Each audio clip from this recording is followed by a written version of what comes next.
just actually discussing that email about it too.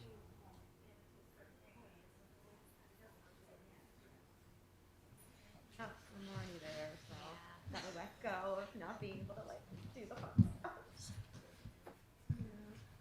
I mean, you can do that.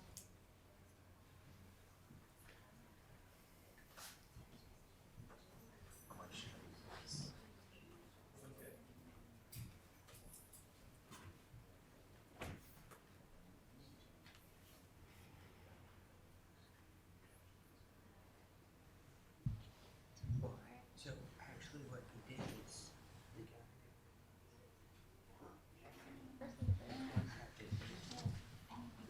Wednesday. I'm gonna look at it and I'll let you know.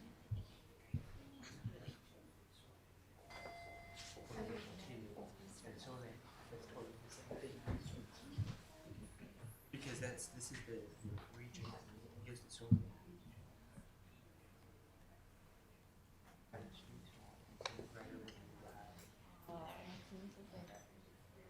For both these tunnels. I'm just saying. Hi everyone, good morning. Thanks for coming here today. If you're here to see cross-cutting topics about GIS visualization, then you are in the right place. So no one's making for the exit, so that's good. We have 3 speakers lined up today. So we'll start off with Kyle Titlow with BTS. He'll be sharing some transportation profiles. And then Mackenzie Bartek was unfortunately not able to come due to some medical concerns. She's my colleague, so you're stuck with me. I'll present for Mackenzie today on an active transportation plan repository. And then Eric Desmelke with Caltrans will be here as well, speaking on visualizing California bus speeds. So I'm going to go ahead and introduce Kyle, our first speaker. Kyle Titlow is a spatial statistician out of the Office of Spatial Analysis and Visualization in the Bureau of Transportation Statistics with US DOT. He aids the BTS with projects that rely on spatial analysis and big data, including the processing of mapping and GPS points from trucks, ships, and airlines. For this particular project that he's presenting today, he worked alongside Mindy Liu and an analyst from the BTS Office of Transportation Analysis and Sotra Vavelicalono, an OSAV contractor, to complete the project discussed in this presentation. So I'll hand it over to you, Kyle. Thank you. Good morning, everyone. I'm going to be presenting on a new product that we're getting ready to release at BTS, showcasing the transportation infrastructure, sociodemographic variables found in congressional districts and counties across the U.S. So quick outline here. I'm going to talk about the background, since this is a visualization conference, talk to you all about who our anticipated audience was and will be, some of the requested features for the platform. Then I'll go into some of the back-end development, what platform we selected, how the data was prepared. Then I'll go through some of the tool elements, explaining a bit more of our thought process that went into them than necessarily how to point and click and use them. And then some challenges we faced, some of which were very unexpected when it came to dealing with data in congressional districts, and then what our next steps plan to be. So the background of the tool is pretty straightforward. It's an interactive web map for viewing and downloading congressional district and county level statistics. It includes things that are directly related to transportation. So this is counts of infrastructure, miles of railroad, number of bridges in different conditions. But we also included things that are inherently related to transportation that will be of interest to folks that can't be separated from any analysis that's done. So this is basic level stuff: population, race, mode of commute, place of work, as well as other economic indicators on income, jobs, and businesses. And in reality, this tool helps BTS meet a pretty core element of our legislative mandate, and that's to collect, compile, analyze, and publish a comprehensive set of statistics on the national transportation system. And it is our job to make them as readily accessible to the public as possible. And that's exactly what this tool is intended to do. So within that same law, we are charged with creating statistics that speak to federal, state, local governments. Many of you in this room come from this area, as well as metropolitan planning organizations, generic transportation associations, private sector, and the general public. And so I've highlighted in green here some specific people who this tool, within these realms, we know have given interest in having a tool like this. So we get inquiries from congressional staff members who are interested in knowing about what's in their district. We have an election coming up. It's pretty easy to think about why this is something that would matter, as well as to US DOT policy offices who need to know this vis-a-vis, setting priorities for policy, what's working, what's not working. And then the general public, folks who want to know, hey, I elected so-and-so 2 years ago, 4 years ago, 10 years ago. What's happened in my district? Have we seen changes over the past amount of time? And so knowing our audience, some of the features we were asked to include in the final tool were the ability to select specific districts or counties, being able to compare across counties or districts, as well as across data vintages and years where possible. It needs to be ease of use for non-technical users, which is, there's a lot in that single bullet. That's the challenge of our whole event this week, is figuring out how to take stuff that we know really well and explain it to people who don't. And as you'll see, there's plenty of elements we've included in this tool to hopefully circumvent that challenge. And also to make it intuitive and make it easy to download data. On the back end, this tool was created using Socrata, Citizen Connect, and Esri dashboards. These together helped us meet a number of, you'll notice a lot of the features of these tools match up with things that we included in our original goals. We wanted to be able to vividly map and illustrate statistics to customers seeking data points. We wanted it to be something that could facilitate automated, reproducible products and processes. We wanted to provide data in an open format to customers via downloads and APIs. We wanted a platform that was low code. We didn't need somebody with an extensive background in JavaScript to create this for us. We could do it on our own, that are additionally easy to maintain and scale. Preparing the data, kind of following along this trend of automation, we wrote some Python scripts that compiled the data from NTAD, which, that's a bit of an acronym there, but the NTAD is the BTS's database of national GIS layers pertaining to transportation, which was necessary in order to calculate a lot of these statistics. But we also made extensive use of census APIs to pull in ACS data, economic census, and you'll see some of those highlighted through the rest of the presentation. And then we uploaded it to Socrata in our open data platform where it currently lives. So I'm going to go through some of the elements here. There's going to be videos playing that show me going through and using them with some test cases, but I'll talk a little bit about what's going on in the videos, but also explain some of the logic that went into the decisions regarding the tool. So the very first one is a tool guide and YouTube video that we created to help with get users started. I think, as I mentioned earlier, the challenge that we often face is, we're transportation experts. We know a lot about this. We know the data, we know the geographies, but we don't really know the person who's going to use this, how familiar or fluent they are with, how to use an app, where to find their district or county on a map even. Something that seems intuitive to us may be something that's challenging. So we included multiple options here. We have a text bar on the right which explains how to use it, how to query, how to download, how to save. But we also went and created a YouTube video. This is alongside YouTube videos that we've created for a number of our other products with an explanation how to do everything. So if this is the method that works best for somebody to understand how to use this tool, this is available for them. That's good. Oh, there we go. And the next one is also pretty intuitive, but the map starts at the national level. So starting with the most recent congressional districts. Once a user loads the page, you see a view somewhat like this. It defaults to population, the population within each district, as the default value. So you can see the entirety of the US. We've used a colorblind friendly palette, worked with our cartography staff to ensure that we've selected one. You'll notice that all of these videos are from the congressional district product. The county product looks exactly the same. It interacts in exactly the same way. But while you're looking through the videos here, another element that we decided to highlight was time series. This is especially for those interested in seeing how values have changed across time, especially those that are the result of transportation policies. So in the bottom left corner, there's a slider bar, which allows users to slide back as far as 2014 to see how a particular value has changed across time.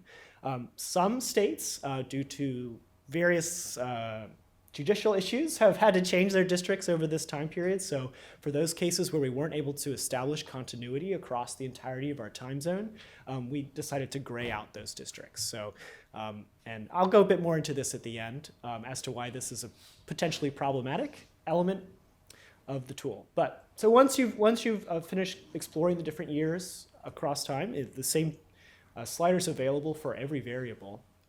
You can go over to the left there and explore, similarly at the national level, any of the other pre-calculated or pre-provided statistics. So we have demographics, looking at population.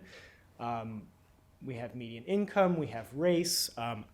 As you can kind of see there, when you hover the mouse over any individual variable, you get the source of the data. You also get some critical metadata. So if you want to go and pull it yourself, or you want to see what else is available, go further back in time. We've also have some commuting data. This is from the American Community Survey. We also included businesses and establishments from the economic census. And then we get into the good stuff, in my opinion. We get into our transportation infrastructure. So we have, right now, only a selection of variables, but we've got some stuff related to airports, number of airports within a district, number of bridges, also bridges classified by condition. So poor quality, good quality, fair quality.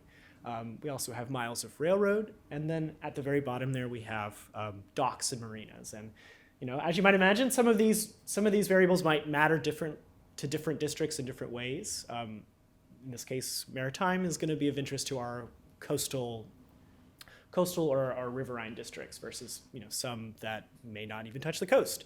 And so our goal, we've got 4 or 5 in there right now, and I'll talk about this at the end as well. We'd like to, going forward, make sure we have an even larger coverage of modes. So that way, something is relevant to every district that's around. The next step is pretty straightforward. It's just for selecting districts, but also going back to the original point that we don't necessarily know the background of the people who'll be using this tool. So we've got several options built in to select a district that you might want to look at. If you know the name and the number, you can go straight to the search bar at the top, type in the state, type in the district number, and there you go. And we'll zoom in here. This is Missouri 6. So that's one option. A second option, maybe for those who are a bit more map friendly, more confident in exactly where in the US they need to go to look for their district, you can zoom into that same district, make a selection. This is one that's especially challenging for us because our office deals wholly with maps, and this is second nature to a lot of us, but it's not for a lot of people who are coming to use this tool. And so we want to make sure we have other options available for those who maybe just they know the number and that's what they're there to look for. And so the option there on the right in the bar where the instructions were before provides you with another option to track down your tool, your district. The next one is where we start to really get into the meat of the tool. And so we have a couple options available for users to explore statistics beyond just the color bar that they're shown in the map. So in this case, once you've selected a district and you zoom in the right bar there will appear a line graph. And so the line graphs will correspond to whatever variable is currently shown on the map or the collection of variables shown in the map. So if you have a demographic variable selected, the demographic variable shows up on the side. For the variables where we have a full continuity of data across all 6 years, you see a graph indicating how that variable has changed. So has the population gone up, population gone down? For some of these metrics may or may not be directly related to specific policy initiatives that have been taken. So it could be helpful to come in here and see, have the number of higher poor quality bridges in my district changed over the last 6 or 7 years? Have the median income change? How have these different variables altered across the time? So right now we have a population variable selected in the right. Before we showed how you could change the variable to a different type using on the left there, but you can also do that from the right above the graph. And so one thing to be mindful for with the graphs is that the y-axis there doesn't start at 0. So we have to be a little careful about looking at the trends there. It may look like there's been a large change, and in fact, the actual unit on the left may not have changed quite as much. And then we get into district or county comparisons. So it's just as much as somebody would want to come to use this tool to see what's going on in their own district or their own county. You can also do this to compare. If you've got similar counties or similar districts somewhere else within your state or within the country that you'd like to see how you compare, you can come and use the tool to do that as well. So just like before, where you would go to select a single district, you could go using either the map or the search bar and select multiple districts for comparison. For this example, I decided to focus on a couple of districts along the Northeast Corridor, focusing in on commuting by transit, since this is one of the parts of the US where we see the highest levels of transit commuting. So you'll see here, the cursor will go across and pick one district from each of the states along the Northeast Corridor, with showing underneath of it a cartographic representation of this variable. Something that I skipped over before, but this is a good example for this, is that some of these variables are just plain count variables. So there's not necessarily an alternate way to present them. But for variables, especially these demographic and economic variables, can also be represented as percentages. And so in this case, underneath the scale, underneath the legend in the bottom right corner, you can change to show the variable as a percent. So initially you see just the pure number of people who are commuting by transit, and then you can flip it over to see the percent of all workers who are traveling by a given mode. We have this available for transit. We also have it for automobile, which is much higher in pretty much the whole rest of the country. Not a surprise to this group. So now that we have all of our districts selected, on the right side, where we had the single graph before showing the trends for one specific district, and it would be the same for a county, we now have all of them. So we have a single black line that highlights how that number is accumulated across all of the districts that are selected. And then underneath of that, we've got 8 or 9 districts here, so it's a bit crowded on there, but you can see relative to one another how they compare in a given variable. So for districts that maybe want to compare how they are against their neighbors or to one that they believe to be similar, this is a really useful tool for that. And so just like before, where you could go on and you could change the variable on the map, you can change the variable again on the right side. And in fact, as you scroll down on the right bar, you get individualized graphs for each of the selected districts. So you've got a couple of options here to work with. In this case, this is a variable that we have for every year, so there's data points for every year. On the last example I'm going to show, we have an example of one where we don't, and so you'll see how that's accommodated. In fact, actually, Pennsylvania is one of the states where we saw districts change in between typical redistricting due to a Supreme Court case, or due to a Pennsylvania Supreme Court case. And so we only put data for the current geography. We didn't include anything for the prior geography, and some of you can already probably begin to imagine why that might be a problem, but we really didn't want to showcase any correlations that were changes that were due to changes in geography, not due to changes in other reasons. And so our last option is to download the data. And there's 2 main ways to do this. The first I'm going to show here is to download the whole data set at once, a bulk download. This is going to be for your high-powered users who are going to be fluent in working with data outside of the platform. They want to do their own analysis. And there's a link available to that on the bottom left. Go ahead, go back here. So there's a link on the bottom left that allows you to download the entire data set. You can download tabular data pertaining to each district or county, as well as there's a few instances. Didn't show it on this map, but when you zoom into a particularly local level, the bridges and airports, which are 2 of the features highlighted in the table on the left, begin to show up. So those points are also available for download. And so I'll finish here with some of the challenges. So you've seen the app. It's really pretty. The folks who worked on this did an amazing job making this to be, as in my opinion, as user-friendly as we can make it. But there's a lot of steps that took place before we got there, a lot of challenges. And I imagine a lot of folks in this room have dealt with similar challenges to what you see up here. So, and I'm going to go through a few of them. So one was a challenge we faced almost right away was that a lot of web maps rendered poorly at the national level. At being the Bureau of Transportation Statistics at the U.S. Department of Transportation, inherently our products are targeting the entirety of the U.S. And with that comes certain challenges. We're going to have to show data at scales that's larger than oftentimes platforms that might be built for localities or states or smaller geographies. So there was some playing around that went on here in order to find something that rendered well and in a way that was satisfying to us. Another is that statistics, and this is not unique to this platform, but statistics are updated regularly, and we need to be on top of them to make sure that we're updating statistics as they come in. It's obviously a challenge. And seeing how the wide swath of statistics we have, not all of them are updated at the same time. So making sure that whenever each data set is released, that it's updated accordingly is obviously a challenge. And that's kind of with the third point there, irregularly. Not everything is released at the same time. And then on top of that, there are delays. Things are not happening on schedules with the pandemic. So maintaining all of that and ensuring that we always have the most recent data is a big challenge.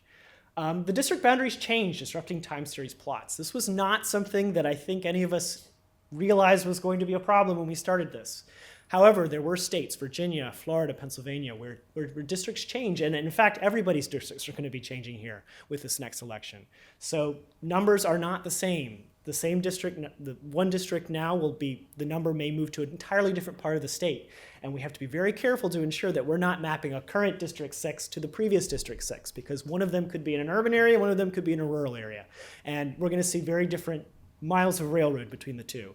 And if you don't know any better, it may look like a very clever congressman who knows could come in here and say, hey, I added a lot of railroad in last semester. It's like, well, no, your district got moved around and we added this new railroad terminal in here.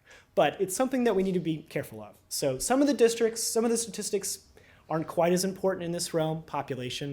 The population numbers are more or less the same, are going to be more or less similar across vintages, but some of the infrastructure values we had to be very careful about. And so in that case, we decided where there was a change to wholly gray out and not even show those old districts, because we didn't even want to introduce the possibility of showing relationships that we just know are not valid. And then lastly, and this was another issue that we came across that we didn't really expect, and that was that a lot of non-census statistics are not pre-calculated for the congressional district. There's a lot that are calculated. It's really easy to come across products that say how many bridges are in a county or how many airports are in a county. Something like that is a bit easier to come by. But very few products pre-calculate the districts, probably because of these changes that we've discovered, and these other agencies who've been doing this for a long time have realized the same conundrum, and it's kind of difficult at any given time to join congressional districts if they're changing so rapidly. And the continuity across time. With counties, once you go back far enough, you begin to see some of the same issues, but the districts are changing much more frequently. So that we need to make sure, and in doing that we discovered other issues that resulted from that. We've, for instance, realized that depending on how you project your map layers within a GIS, the numbers may or may not add up, and we may see different values depending on slightly which projection you use, which gets into other kinds of trickery that, if you guessed, if politicians weren't aware was something that they could do. If you reproject anything, you can make it seem like you have as many or a few miles of anything you want. We don't want that. So this resulted in some interesting questions of, how do we prepare data in a way that ensures that it's transparent but not leading people to make misleading conclusions. And so our final steps, the tool's not yet released to the public. We hope to have it out of the door sometime this fall. And then moving beyond that, we'd love to expand this to other geographies. Have a similar tool for the states, but also look potentially at urban areas, MSAs, other geographic units that would be of interest to our target audiences. And then looking beyond that, you've probably noticed there's a couple modes of data that are modes of transportation that aren't even shown on the map. And certainly not done for lack of consideration, but we'd like to expand it further, perhaps bringing in highways, ferries, or transit for some of our other data sets that we have at our disposal, other modal data sets for the modes we already have, looking at passenger employments, cargo employments at airports, highway fatalities, for example, and then we have whole other data sets that we haven't even touched yet that we'd like to get into. So I've got some links here at the bottom to some of the other kind of GIS-related tools, and you can find a lot of the other BTS map products at these links. We have the National Transportation Atlas database, which I referred to earlier by its acronym, but this is where you can find some of the GIS layers that we use to create this tool. And then I've got my contact information there at the bottom. Thank you.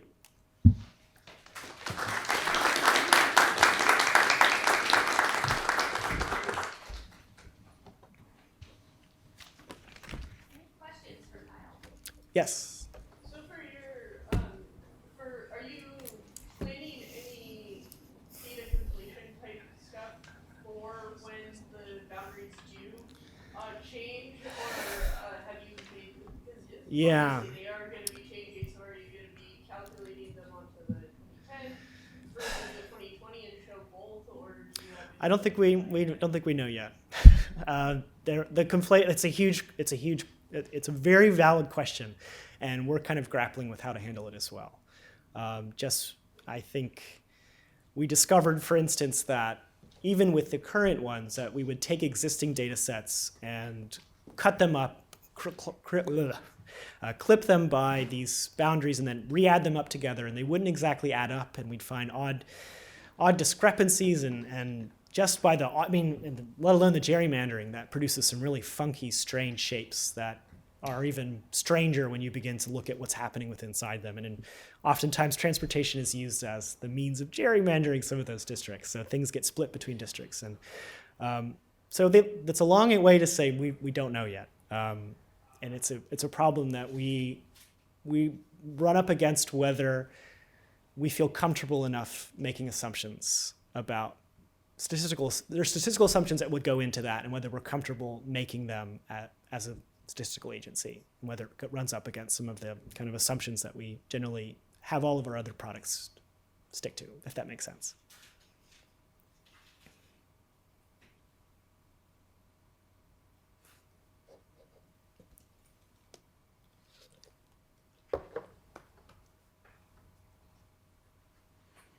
All right. Cool.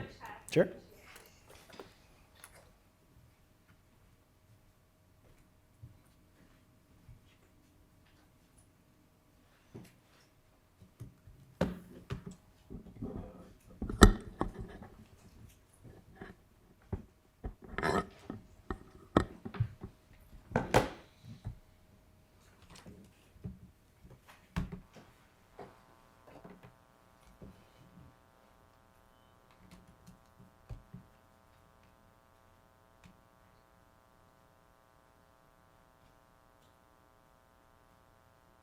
Whew, worked. So Mackenzie Bartek is up next on the agenda, and she wasn't able to make it today due to some medical issues, so I'll be presenting for her. But Mackenzie has a journalism background. She graduated from the University of Nebraska, and then she worked with Nebraska DOT as their communications specialist for about 5 years, and then recently joined High Street Consulting and works on a team with me. And she did a pretty interesting project for the Texas Department of Transportation, which we'll get into. Before I do that, I did want to just put out a note too for something that the AED 80 committee is doing.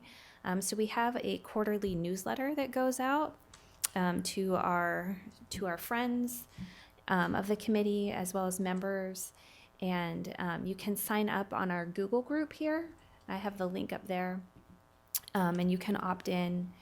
Just by joining the group, you will receive this. And it's a roundup of 3 to 4 different events that have happened within the past quarter. It goes out once a quarter. And so we have a sample screenshot up there, but we try to do kind of a span of federal, state, as well as regional happenings in the world of transportation visualization. So back to the active transportation inventory. So we'll go through some of the needs, kind of why was this created in the first place? What is it? Then we'll go through the development process, and then the tool structure, and hopefully a live demo. We'll see how it goes, just with the internet connection. So this is an interesting project. It was really kind of started at a grassroots request that was fed up to Texas DOT. Feedback of kind of, we want a platform to coordinate with each other. We want a platform to know what our neighbors are doing who have planning boundaries that overlap with us. And so that's kind of where this came out of.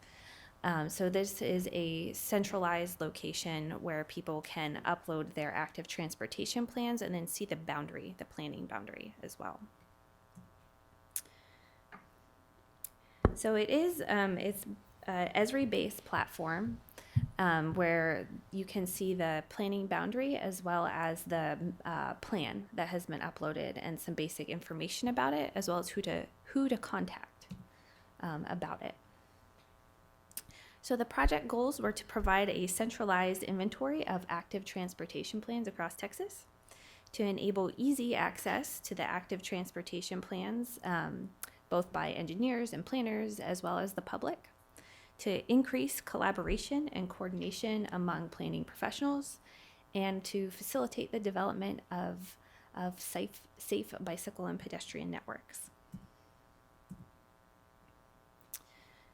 The development process for this, I mentioned that this was kind of started at more of a kind of a grassroots request, a regional level request for better collaboration, and the process used to develop the tool reflects that. There's a lot of user testing that was done.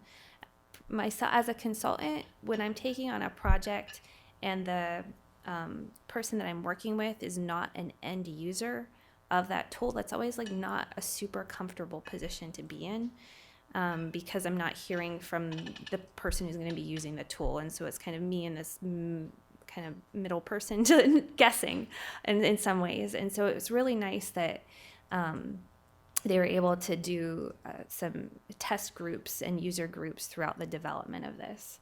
So they created some mock-ups with Texas DOT. Texas DOT also has a bicycle and pedestrian advisory group that they worked with. And we then had a pilot region in the Austin district, where several advocacy groups and the MPO and city level planning staff were able to kind of do some tests and provide some feedback, which is awesome.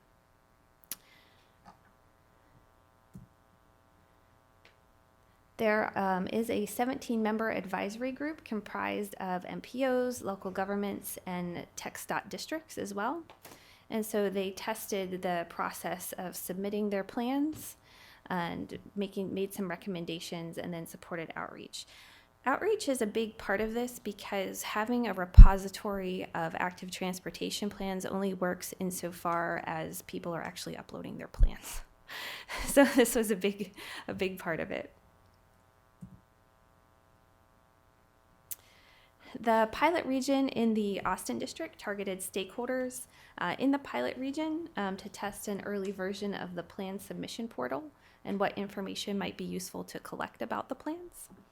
And then TxDOT also tested the management portal. They're trying to keep track of how often are they being uploaded, and also content.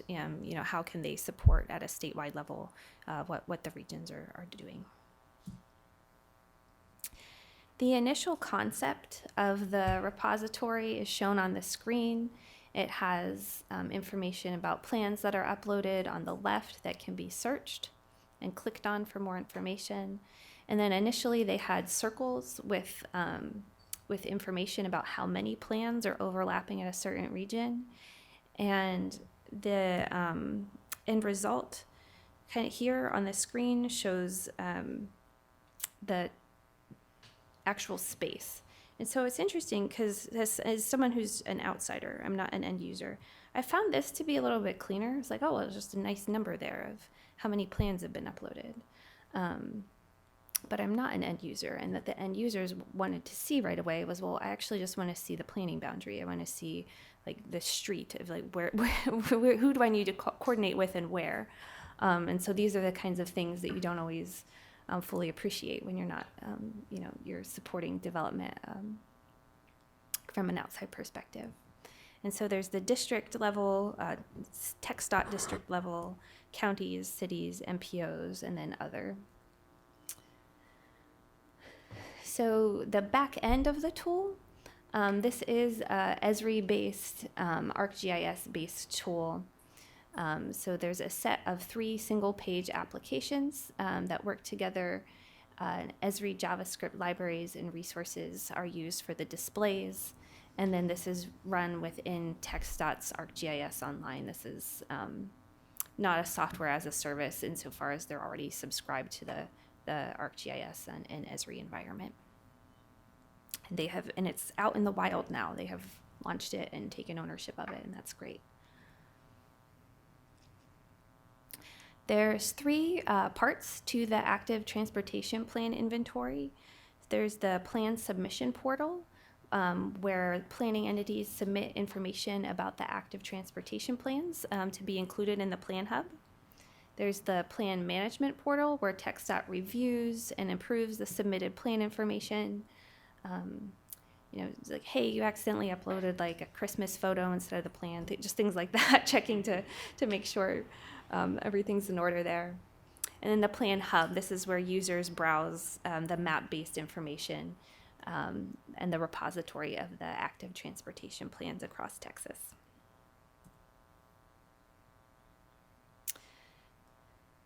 The plan submission portal is public facing.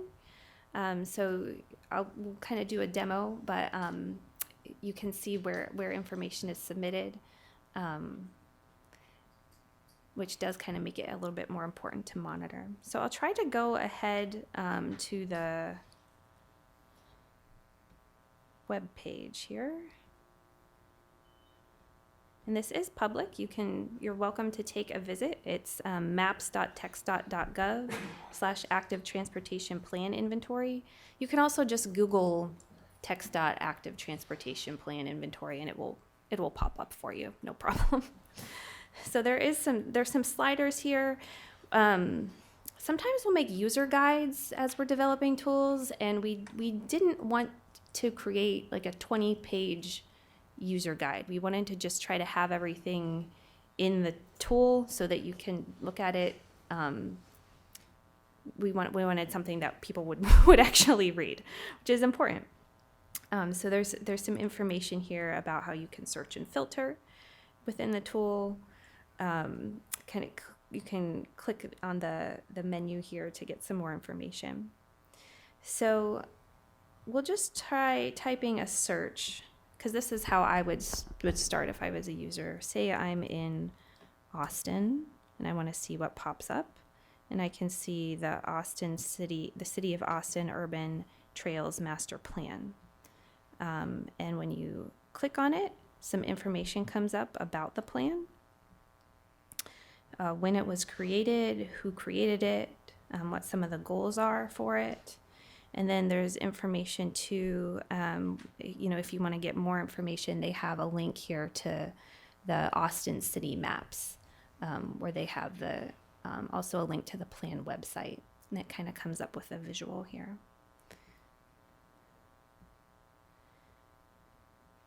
If you were to just kind of start from the beginning, I'll go through the map phase as well. The map section, which is taking up the largest portion of it here. So right now I'm in the Fort Worth area. And you can click on an area and it'll pop up with the 3 active transportation plans that overlap within this region, which saves a lot of time and takes a lot of guesswork out of kind of who's up to what, in the Dallas-Fort Worth region. The North Central Texas COG has their pedestrian safety action plan.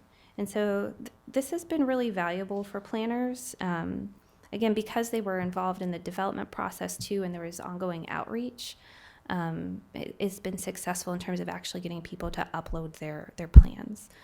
And so I did want to also mention too, when you kind of have a drop down here, you can go to submit a plan.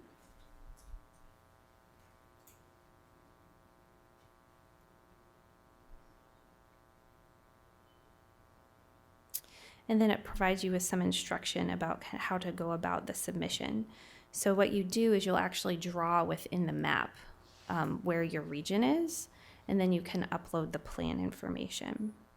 And so I'll say, okay, I read that.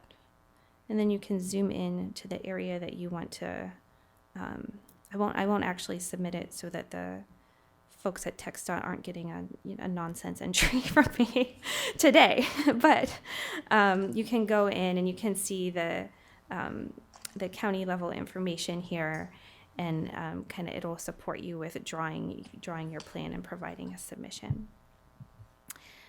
So I wanted to just, with that, say thank you and ask if there's any questions about the active transportation plan inventory. Justin, go ahead. Yeah, just a question. You showed that there for the Austin example, there was a link to their arrest service. Mm-hmm. Have you added that any of that information to this as well, or is there a process for that beyond just the sort of plan description and boundary? Is there other data that's being submitted? There's not other data being submitted like about the content of the plans or kind of the projects that they might be trying to have come out of that. I do actually think that would be a very fascinating next step, though, to have actual, like if the planning agency already has kind of their planned outcomes, planned line work of what they're looking to do, that would be really fascinating to compile. But it is currently just links to further information outside of the tool.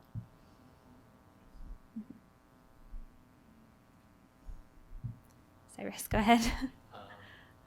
On the submission portal, you said people could draw the boundary of their plan. Is that like literally drawing on this, like, you know, the polygon on the screen, or can you upload an existing boundary? It is actually working within this interface here. Yeah, it's not. They don't have to upload additional line work or polygons. So that's, yeah, it's been really nice. Go ahead. So you had said that outreach was critical because it requires people to local agencies to actually upload their projects. Mm-hmm. Do you know if there's anything in the works to maybe make it mandatory for the through state law or something for the local governments to upload their projects into this? They're leveraging soft power appeal to the groups. So far, everyone seems pretty receptive to wanting to have a successful holistic region, working together as a whole. I think that's why a lot of people get into planning. But no, there's not any mention of trying to make it an official regulation or something. Just lots of reminders throughout their regular communication with districts and MPOs.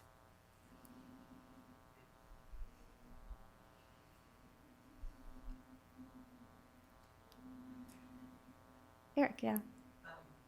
Curious, do you know kind of how TxDOT articulated the need for this portal and sort of what it will enable them to do at the state level now that they're collecting all these plans through this interface? Yeah, this was originated out of requests coming from region planning offices. But at the statewide level, they're interested in trying to track what other goals are, and also they have. I presented yesterday on the statewide bicycle network, the really big 8,000-mile bike network that the state is trying to get pushed, and so they also want to kind of be like, are people helping with that? How is that coming along? But it's really primarily intended to also support the regions as well. And then make sure that at the statewide level, they do issue transportation alternatives funds for areas outside of MPOs. And so trying to just have goal alignment as they're issuing that program with what the regions and districts are trying to focus on.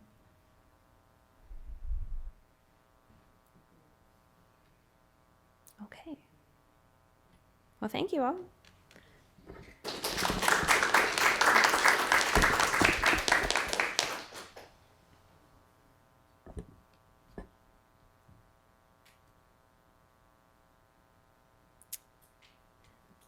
I'm now going to introduce Eric Desmelke, who is a research data analyst at Caltrans on the California Integrated Travel Project team. He's a native of the San Francisco Bay Area. He's a recent graduate of the Masters of Urban and Regional Planning program at the UCLA Luskin School of Public Affairs. Eric is passionate about public transit and specifically the potential to use data analysis and visualization to support decisions that will improve the transit rider experience and make progress towards climate and equity goals. He currently resides in Los Angeles, California. So welcome, Eric.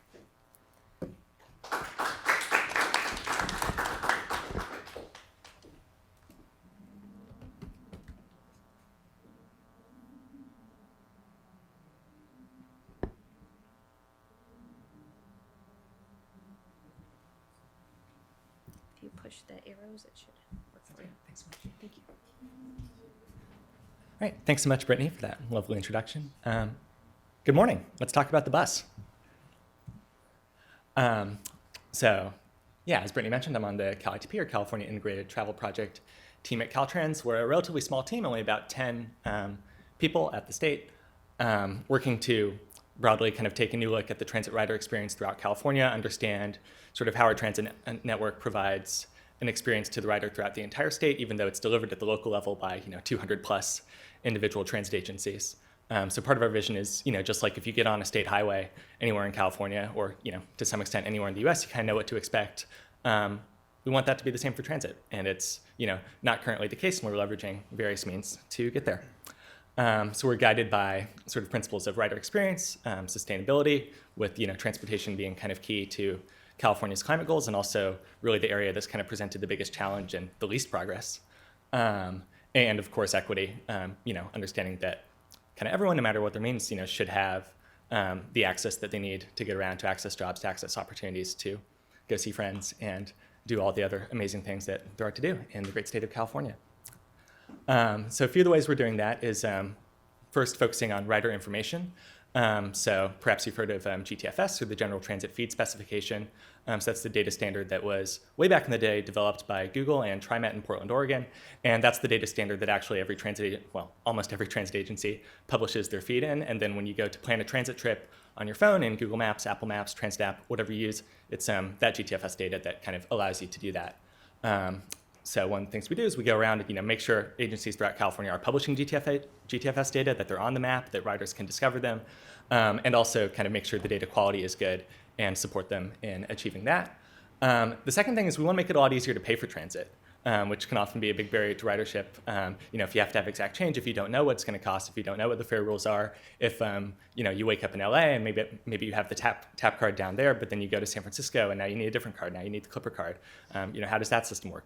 San Diego, you have to sign up for an app. From what I've heard, it's a long process. So we think it should be as easy to pay for transit as it is to pay for a cup of coffee. And really the way we can achieve that is through transit vehicles accepting open-loop contactless payments with credit and debit cards, just like you'd pay for anything else. And that also gives us the opportunity to automate transit rider discounts. So we're starting with senior discounts, but right now we're rolling out a platform where if you're over 65, you can sign up once for your discount across California, and then any agency that supports open-loop contactless payments in the state can automatically give you your discount, which is actually pretty cool, and I think one of the first implementations in the world.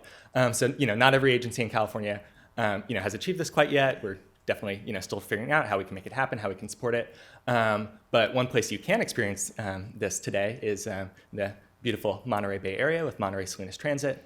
So not only can you tap to pay with your credit and debit card, but older adults do now receive their discount on their normal credit and debit card when they ride MST.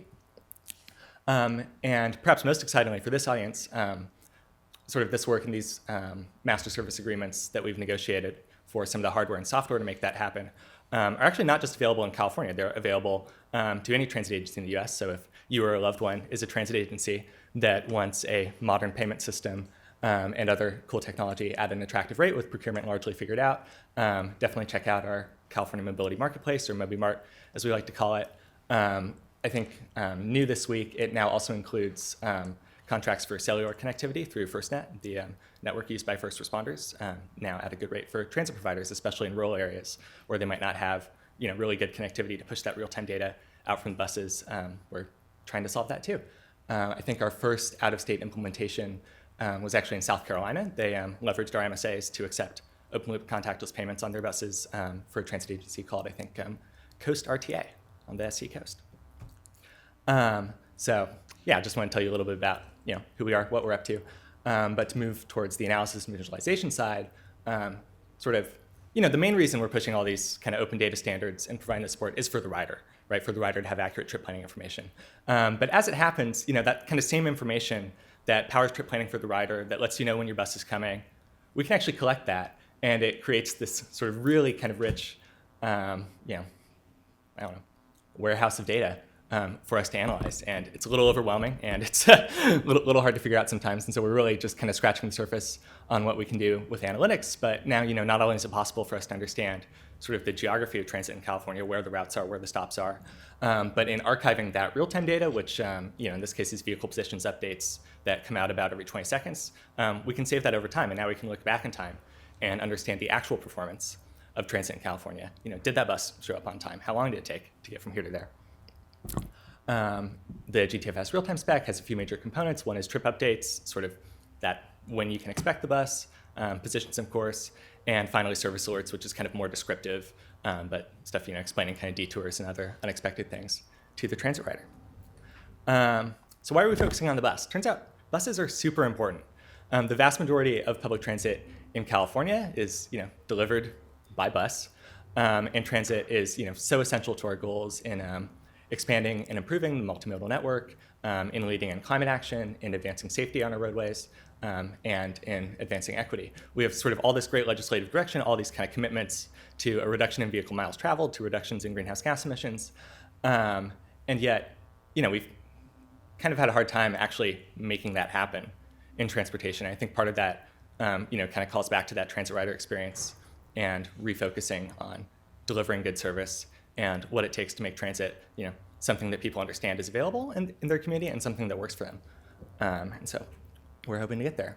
But just to show that kind of worrying trend a little bit more, we've been in a period of actually declining ridership in public transportation in the US, but actually especially so in California. And this was true before the pandemic. This graph doesn't even go towards COVID. And, in most of the state in these years, investment in transit in terms of kind of dollars to run service was actually going up, or we're building new rail lines, and yet we're seeing those declines. So it's really important to me, and it's really important to us at Caltrans that we sort of understand what's going on and offer the support we can to turn that around. So from there, we kind of first started focusing on bus speeds. If you ride a bus and it's going very slowly, that might be a frustrating experience when you're on the vehicle.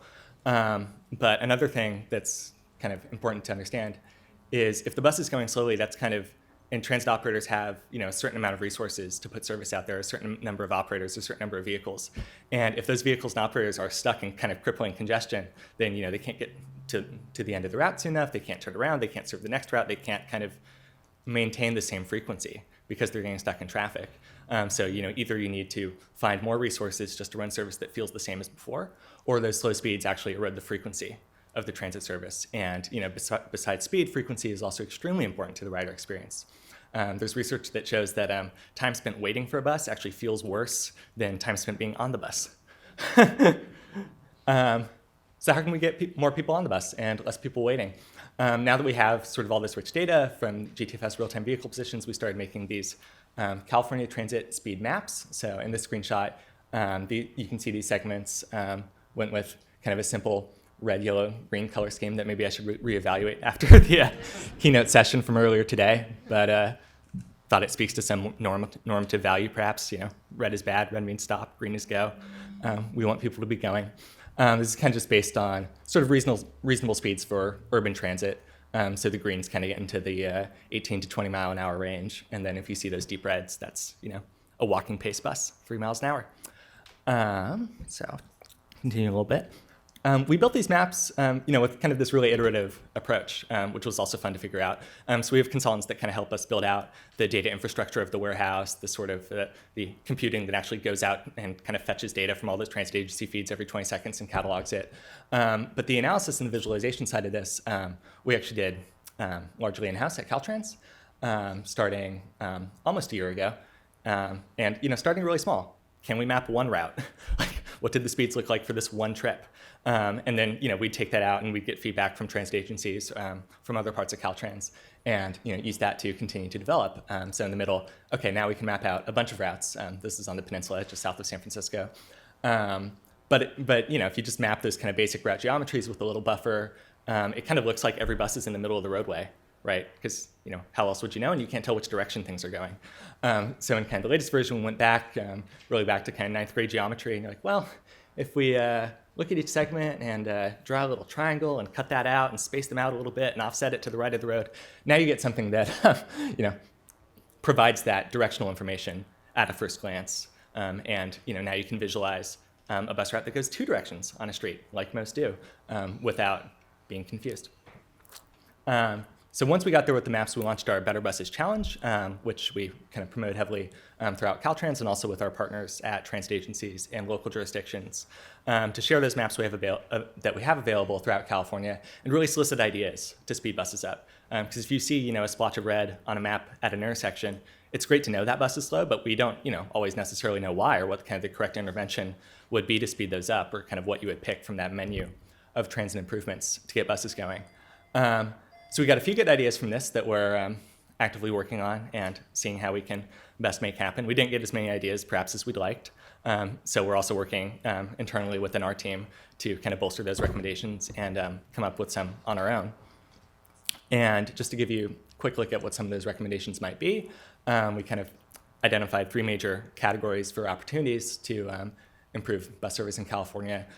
One looking at kind of corridor improvements or longer corridors, maybe a long segment of a route on a major street where we're experiencing slow speeds, where that might be a good candidate for a bus lane or for kind of a quick build improvements, or maybe in the future a full bus rapid transit project with more of those features like defined stations, level boarding, off-board fare collection, all those things. Or it might be more of a spot improvement. Maybe there's just a couple intersections that is a problem. Or maybe the bus runs on a local arterial, but it crosses a freeway and there's 9 ramps and 2 traffic signals, and that kind of adds a whole bunch of delay.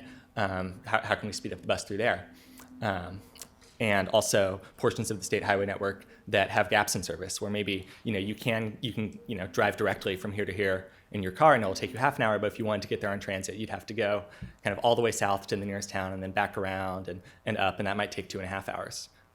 So we want to provide as much as possible the same level of access throughout California. To give you some examples of what that might look like, here's a corridor in the East Bay area on San Pablo Avenue through Oakland, Emeryville, and Berkeley. So in the afternoon peak, we run, Caltrans does not run. The local agency, AC Transit, runs 40 bus trips through that corridor. That's about a bus every 6 minutes. They've designated it as a rapid corridor. It's a high ridership route. And yet we're seeing speeds below 8 miles an hour on that roadway, which we don't consider to be especially rapid, and we should be doing better. There's a little bit of signal priority, but clearly, we think there's a need to go further, and we can kind of identify this segment as a spot that we should be focusing on for bus lanes, that we should be focusing on for boarding islands, for queue jump signals, for transit signal priority. If you kind of draw a box around this corridor and you say, okay, kind of how much time is lost compared to if the bus was able to average 16 miles an hour, we're losing 32 hours every single day just in these few miles in the East Bay. So that's, not only is that kind of 32 hours across the thousands of riders throughout the day, time that they lose, that's also kind of 32 hours that the transit operator, can't use those buses, those operators, those resources to run more service. So, we've kind of seen a vicious cycle over the years where, bus speeds get worse, service gets worse, more people give up on riding transit, more people start driving, traffic gets worse, bus service gets worse. We want to turn that around. The good news is, you can also have a virtuous cycle. You improve transit service, you speed up transit, you get more riders. More riders, it's a potential for more investment. It's a potential to run more service. And then, all of a sudden the bus is coming every 2 minutes and in a dedicated lane and getting you where you need to go. And so we would like to get towards that vision. Here's another example in the Los Angeles area on Santa Monica Boulevard. These 2 examples, by the way, are actually both directly on the California State Highway Network. So that's somewhere that, even though these are local roadways, they're kind of legacy conventional highway, non-freeway routes that Caltrans does manage and maintain. So we're flagging these for the rest of our organization to try and figure this out. And in fact, here, Caltrans District 7 is already considering bus lanes in this corridor. So it'll be really exciting to use our data and do some before and after evaluation. And then here's what one of those hotspots might look like. This is Sacramento. This is that situation where you have a local street crossing a freeway, and maybe speeds are pretty good, but then through that interchange, it really bogs down. So you can take a fresh look at that. Similar in Santa Barbara. And finally, having this data is pretty new for us at the state level. And it turns out there's kind of lots of other programs for grants or housing-related programs that would like to have kind of better data about transit or kind of custom data products at the more local level. And one of those is we have a grant program called Solutions for Congested Corridors, where applicants, which are normally kind of at the city level or regional level, apply for these grants. There's kind of a whole bunch of technical metrics. But this year, for the first time, level of transit delay is one of those metrics. So it's a little bit of a manual process. Right now, an applicant, unfortunately, we don't have a fancy interface where they can click directly on our map. So they have to come up with the polygon themselves. They send it into us. But at least once we get it, we can, using our analysis tools, kind of figure out which bus routes run through there, how to measure that delay, get those numbers back to them. And I'll just give a quick demo of the website itself. Cool. So this is our website. This is open to the public. So if you go to analysis.calitp.org, you can navigate to our transit speed maps. We have about 50, and it's organized by Caltrans district. We have at least one in every single district in California, some more than others. D4 in Oakland, San Francisco Bay Area has a lot of operators, as does District 7, Los Angeles. But if I click on one of them, each of these pages has several maps of bus speeds at the morning peak, midday, and afternoon peak to represent a typical day. And it is, the site's interactive in the sense that you can scroll around on it and look at particular areas. You can mouse over and get some information about, which route is it, how frequent is the service, how far down the route early, what are the speeds in this segment, and kind of identify areas of congestion or opportunities to speed things up. So I'll show you one more example in San Diego MTS.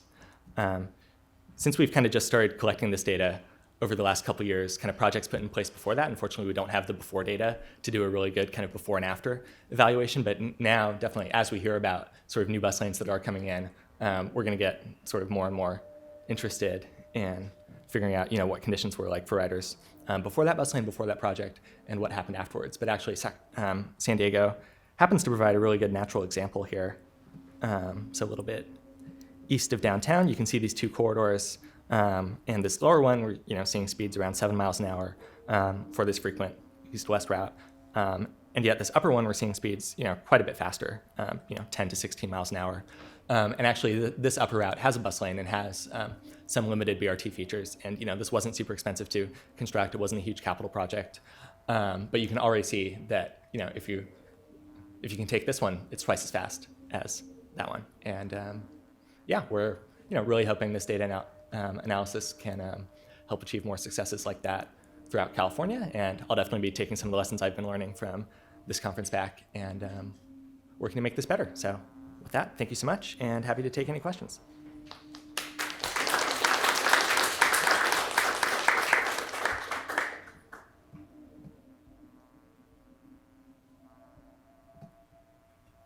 This is fantastic. I think when we do GTFS data, we should have a better picture of this speed delay element. Yeah. The schedule itself is better than nothing, but provides an overly optimistic view. So my question is, how many agents, is it difficult to install real-time GTFS? Is it expensive for agencies to have? Yeah, it's an excellent question. It's a big part of what we work on, and the answer is it really depends. So with our 200 transit agencies across California, the resources they have, the kind of realities of how they operate can be wildly different. So you can have large agencies with in-house data teams that understand exactly how GTFS works and exactly what they need.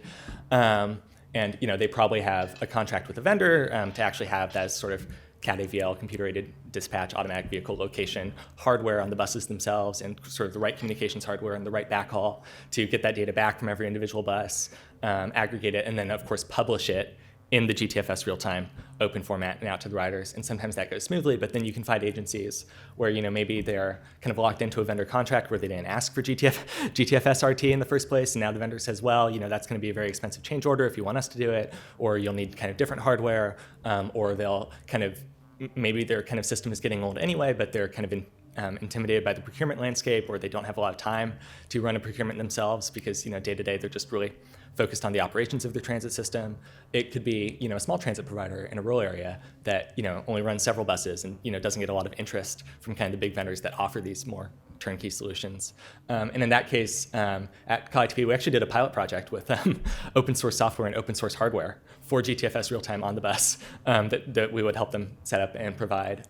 So I think a few agencies got to use that, and we took the lessons we learned from that, and we're actually combining it into another statewide procurement. So just like we have those master services agreements for contactless payments and connectivity, we're also working on a procurement for a simple GTFS real-time solution where the contract would be negotiated at the state level and available for streamlined procurement for all those local agencies. And I believe that will be available nationally as well.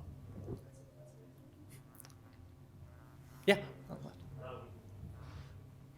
think you talked a little bit about this, but the GTFS real-time data, we have to gather that in real time. It's not archived anywhere. We gather and archive it ourselves. You gather yourself. Yep. Okay. Correct. It's, yeah, that one's a heavier lift. Especially as we've been kind of adding more and more agencies, which is good. It means we're being successful. It means we've been helping our transit agencies provide GTFS RT and kind of communicating the value to the rider. But yeah, the more data that we have to archive ourselves every 20 seconds, the more data infrastructure it takes, and the more you have to scale. So that's what we get kind of great support from our data services consultants on. And actually right now we're kind of moving from our version 1, which really has gotten to the point where we can't even kind of jam one more transit agency into it, to a new version that's going to scale a little better for the future. And that, by the way, the code to run that is actually all open source itself. So if you look up ColITP on GitHub, you can see how we do it. Sure. Yes. Yeah, I was curious about, so that I'm not that familiar with GTFS, so I'm assuming you're getting XYs for the locations for the buses, and then that's what you're using to do the routing? Yeah, that's correct. So those vehicle positions reports come with an XY. They come with a latitude and longitude. Now, of course, it's a GPS ping every 20 seconds, so it's not, that XY is not guaranteed to be like bang on the transit route, in the exact lane that bus is going. It could drift a little bit, it could drift backwards. So there is some data cleaning, data processing on our end.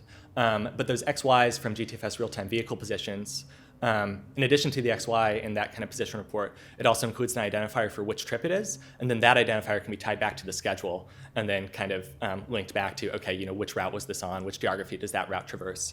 So we do take those XY coordinates, but then we sort of snap them to the route it's expected to be on, and that's why our distance calculations are basically linearly referenced along the route. Right. Great. Sorry, just to follow up on that. So this representation, then, you've created the line work for those routes, and that's where you're doing the snapping. What technology are you using what is this tool? It's mostly Python, Pandas, GeoPandas. We develop a lot in Jupyter notebooks, kind of get that rapid iteration. And this site is actually published from a Jupyter notebook. So this is Jupyter book. It's a parameterized notebook where there's kind of one notebook that's designed to kind of take one transit operator and generate these several maps. And basically the script will chunk through for every operator we have, run that notebook, render it into a static web page, put it on this website, which for the most part works great and enables this pretty streamlined development process. But it does mean, for example, this website is fully static. It's not backed by a server. So when you click around on this map, this is just because that's embedded in kind of all this static JavaScript, the way the map is rendered. So there's definitely a limit to kind of how much interactivity or kind of customization or aggregations the user can have on this website right now. And especially for our larger transit systems, like our LA Metro, it can make for a pretty slow page load time as this chunks through about 80 megabytes of map in the browser. So we'll be, looking at what we can do with more technologies in the future, but that's how it looks today. Of course.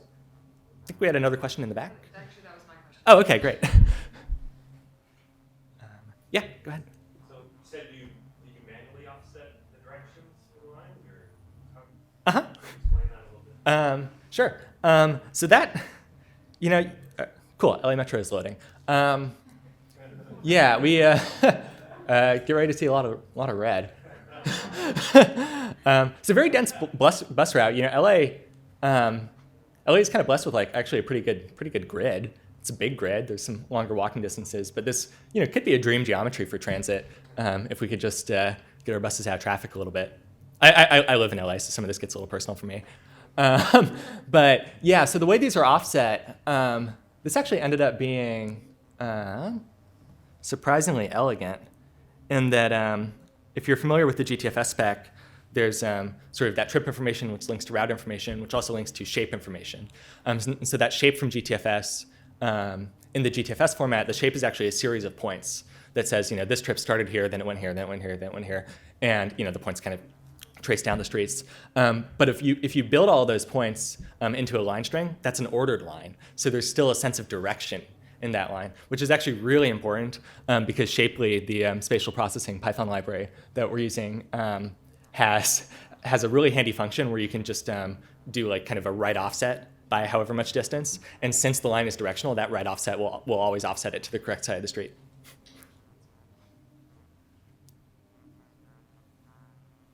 Yes, Brittany. I was just curious, you mentioned the chart you showed earlier that ended around 2018. What has the pandemic done to? Yeah, I mean, the pandemic really dropped ridership, obviously in the height of COVID when everyone was staying home. I went on a bike ride and, it dropped kind of travel in general quite a bit in the beginning. Went on a bike ride once and it was like a street that like functions like a busy highway. I saw like kids riding on it on their bicycles and like, like seniors out for a morning stroll. You're like, wow, pandemic is terrible, but this is a very different LA than I'm used to seeing. But yeah, transit ridership, perhaps especially harder hit. There's definitely kind of some public health fears around riding transit, around being in sort of a crowded vehicle with other people and how that feels. Kind of from that really steep drop, we saw eventually a substantial rebound, but it's not quite back to where it was before. And that also depends on the geography of your transit system and who it serves. So in LA, most we have a lot of ridership, but actually most LA Metro riders, tend to be folks who have a hard time accessing a car or a vehicle, whether that's because it's not affordable or maybe they only have a car some of the time. So riders that and they're going kind of all over the regions, and so they do need to travel. So a system like LA Metro, I think they now, at least in bus ridership, have at least like around 3/4 of the riders have actually come back since the pandemic, if you look at today's data. But it's a different story for other transit systems in California, like BART, Bay Area Rapid Transit in the Bay Area, which used to have really high ridership kind of from those East Bay suburbs into downtown San Francisco. A lot of riders being those kind of downtown office workers commuting to jobs where parking is difficult or expensive. And I think there's an open question with kind of how the nature of work is changing and with remote work, whether that sort of traditional peak period, peak direction ridership to and from downtowns is coming back or not.